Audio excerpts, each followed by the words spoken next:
Do you know, I have to admit to being a girl who quite likes stuff. Not for me the dainty little handbag or the compact overnight case. No, it's everything and the kitchen sink as far as I'm concerned. So I suppose that one day I shall have to bow to this practical side of my nature and invest in the ultimate carrier of stuff, the estate car. Come on, Woody. Yes, carrying people's stuff has become big business, and all the car manufacturers have cottoned onto that.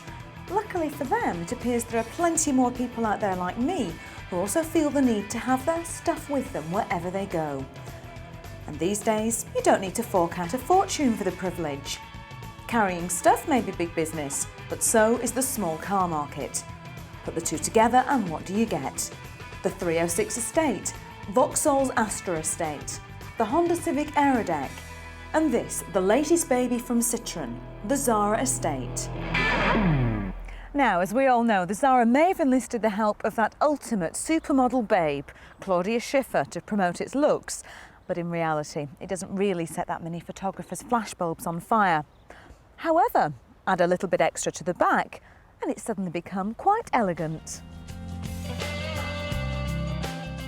This is a rare occasion where the estate is actually an improvement in the looks department. It's quite sleek, and instead of having roof bars, the Xsara's mounting points are integrated into the roof, keeping its lines nice and smooth. Inside is also nice.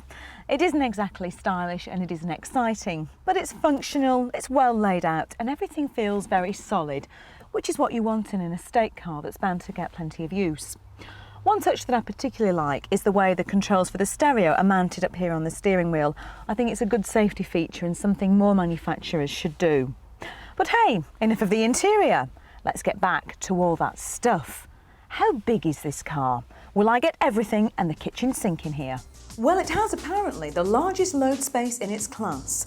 And if it means anything to you at all, it has 517 litres of boot space. An amazing 1,512 litres when you fold the back seats down. No, it means nothing to me either. And if you like to play Hunt the Map Pocket and spot the secret storage space, then you're in for a treat, because the Citroen Xsara Estate is packed full of practical little touches. Look, 2 glove boxes, door bins, a little stuff holder in the middle here, another one in the dash, and even more space for stuff cunningly concealed in the door armrests. And here at the back, the bumper has been cleverly built into the tailgate to give you a lower loading area. Inside here there's a parcel shelf, there's yet more cubby holes, and a net with points to tie things down to.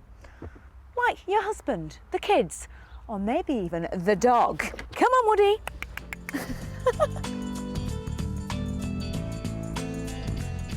And the Xsara's not only got litres of space in the load area, but the driver and passengers all have plenty of head and leg room. It's just a shame though that to get a split rear seat, you really need to go for one of the 2 rather expensive top trim levels. Out on the road, well, let's be honest, you're not going to buy an estate car and expect sizzling performance and wonderful dynamics, are you? But it actually doesn't feel that different to the 5-door. Now, whether that's a plus point for the estate or a mark against the saloon, I'm not too sure. The handling feels solid and stable and the ride is comfortable. The suspension and the tyres on the Xsara Estate have been uprated to cope with all the extra weight, which has made the ride much firmer. Maybe a little too firm for some passengers.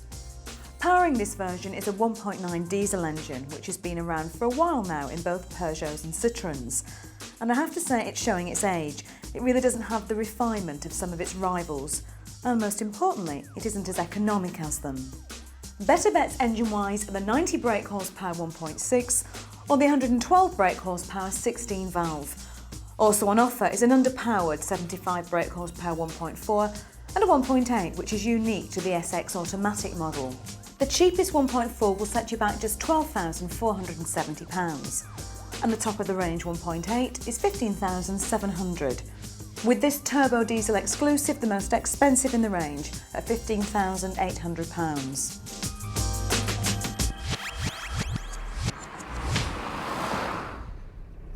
The Citroen Xsara Estate isn't the most remarkable car that you could buy, but it is pretty hard to fault. So if you've reached that point in your life where you need plenty of space to carry all your stuff around with you, then this is a very good estate car at a very reasonable price.